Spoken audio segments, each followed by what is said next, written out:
Okay, so let's go. This is Tony Brooks, and he is a golf instructor in California. He has a YouTube website called Lion Golf Academy. And believe it or not, Tony gives free live golf lessons. So, what you can do is go to his YouTube channel, fill out your name, address, email, and then put in some information about your golf swing, what your misses are, if you've got any injuries, how long you've been playing, and then upload your face and down the line video of your golf swing to the website. Be sure it's at regular speed, not slow motion, and after a period of time, sometimes a couple of weeks, Tony will look at your swing. So here was an analysis from 9/10/25, and Tony looked at a swing of my friend Caleb, who is a physical therapist, and he's very athletic and recently married. And so let's see what Tony has to say about Caleb's golf swing. No, that's not Steven. Okay, so it's a friend of his. Steven always takes like the best videos too. I don't know if he's going to work in like CBS one day, but they're the best. Okay, Caleb is a physical therapist friend of mine, mid 30s, played high school golf, hits long drives, but some to the right with an open cup face. Recently married. Well, there you go. That's the problem. Would like to hit straighter drives, is left-handed, is left hand grip too weak? Okay. Hopefully, Mrs. Caleb's not watching because that wasn't very nice. All right. Let's take a look. Good setup. Disconnection right away. Bowed. Reconnecting. Lots of rotation. Okay. Yeah. That tilting is killing him. All right. So here, this is a good one to look at. So look at this lower plane line. Let's make that thicker. Isn't that what she said? All right, there's a thicker one. Hey, Tony, this is Frank Caleb. Okay, perfect. You're on. Thanks, Stephen. Yeah, Steve, so I don't know if he's going to be on or if you can point him to this when we're done. But I'm going to kind of explain this to you and to him and to everybody watching because I think this is a good thing to go over. Poor golf diagnosis. Recently married. Yes. Shh, don't say that too loud. Okay, so let's take a look at the lower plane and let's look at how the club wants to find the lower plane and also that relationship between the turn and the tilt. Because if the problem with having a pretty severe forward bend, and that's that yellow angle, is you're going to put a lot of pressure on yourself to maintain Barney Purple.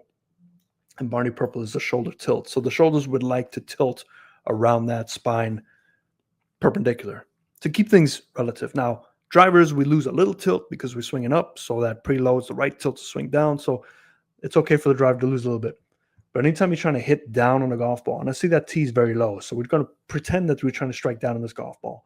We can see that the initial shoulder tilt is starting to level out. So we're starting to lose that left shoulder tilt a little higher initially, which will bring this arm a little higher. Now, when that brings that arm a little higher, the better players feel this, and we start to get some weighting issues. So we don't want to start falling over. So we let go of that club earlier so it falls back down to that plane line to keep ourselves kind of balanced between this and this. So we're having to find that plane line a little bit differently because of our shoulder tilt loss. Now, when he gets to the top of the swing, because your hands are going to be much higher, he's probably going to learn to keep that club closer to that plane line. So we have a little bowed action going on here to get that club closer to this plane line so we don't get a little steep. So he's doing every job correctly to compensate the previous move. Now, when that happens, we've lost some shoulder tilting relative to our spine. We've got a separation here between the club head and where it should be by a bowed wrist. Now, you can make this work if you turn and tilt a lot to make that golf club work. But we start to lose our turn and tilt initially. We don't tilt enough and we start to turn. So now we get pretty steep initially. Now we're coming on through. We keep it on that new steep line. We can't rotate around. We can't keep our posture against our back brace line because the steepness, we're starting to stand up so we don't strike the golf ball. So we start to lose some of this posture. When you lose the posture, you just automatically get close to the golf ball. And just by happenstance, you can see that the center of your arches will always find the center of your hip joints right at impact. So he's just trying to work with what he has.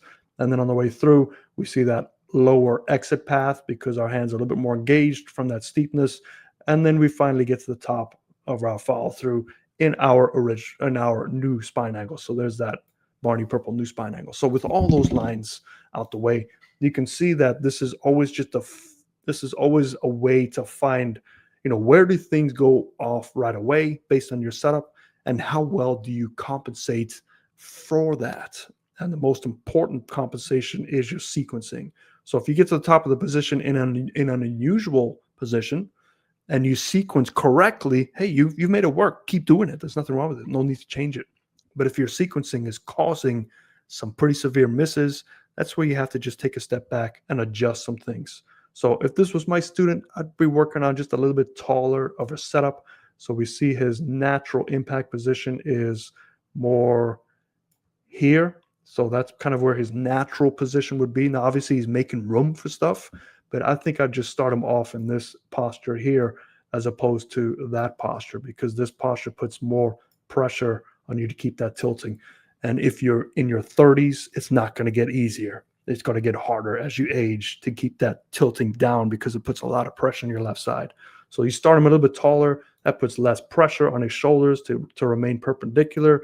And then he can keep things on plane because as he takes that club back, the shoulders will be working anyway to his new plane, that the arms will be working on that new plane. And then he can tighten up this club head by moving it closer to that. So it becomes more of a connected backswing. And the more you're connected, the more you can, limit your top positions because you're connected. And it becomes more of like a one-piece downswing where your body's driving everything and the hands are just going along for the ride. So, Stephen, I hope that wasn't a little too much information, but I think it's really important for everybody to look at where your setup is, your plane work, and look at how that club head finds that plane on the way back. And some people do a really good job. I would imagine if he kept playing, I don't know how long he's been playing, but let's say he was not getting married and he spent all day long on the golf course, he would probably develop a pretty good compensation just by his physical ability and the fact that he is a physical therapist, so he understands the importance of keeping rotation free as you age. All right. Thanks, Stephen. You got it. And thanks for sending that in. I appreciate the support as always.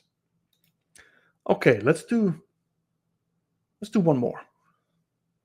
Who is it going to be? Because that'll get us through 7 today. And that's pretty good.